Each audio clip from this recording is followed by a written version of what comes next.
Ang Pasko sa Taguig ay pag-ibig. Sa pagdating ng Kapaskuhan, ang panahon ng pagmamahalan at pagbibigayan ay muling nagdadala ng kasiyahan sa bawat tahanan sa lungsod. Bago tayo magpatuloy, huwag kalimutang mag-subscribe sa aking channel.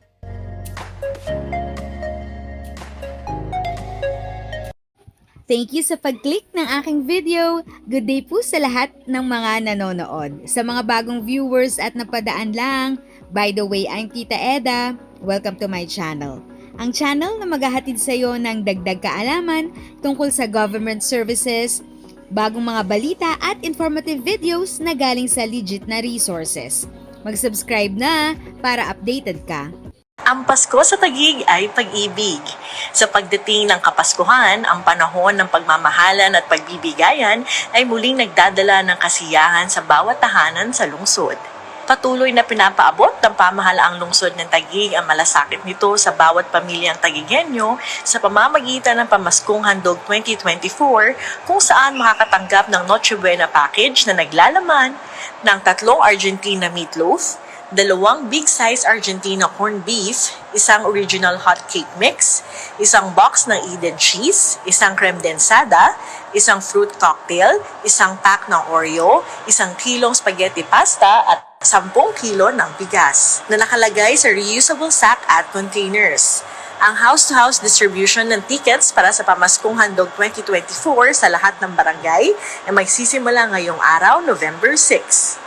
Para sa mga senior citizens, persons with disabilities at mga buntis, ihahatid ng pamahalaang lungsod sa inyong mga tahanan ng inyong Pamaskong Handog 2024 mula November 15.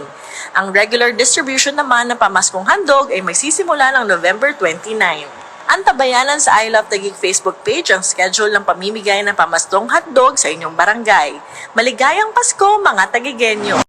If sa tingin mo, natulungan ka ng video ko na ito, nakasave ka sa oras mo, you can click yung thanks button at any amount ay malaking help sa pag-grow ng channel ko. Yun lang po muna ang aking update.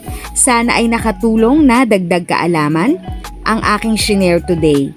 Ang goal ng aking channel ay mag-create ng awareness. Kung ganitong mga topic ang gusto mo, panoorin mo ang mga videos ko na ito.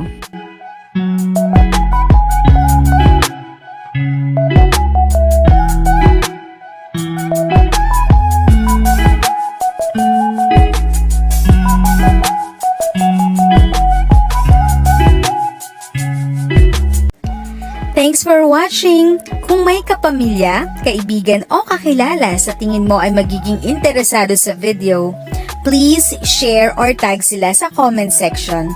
At syempre, if nagustuhan mo ang video, i-like mo na ito at subscribe ka na din.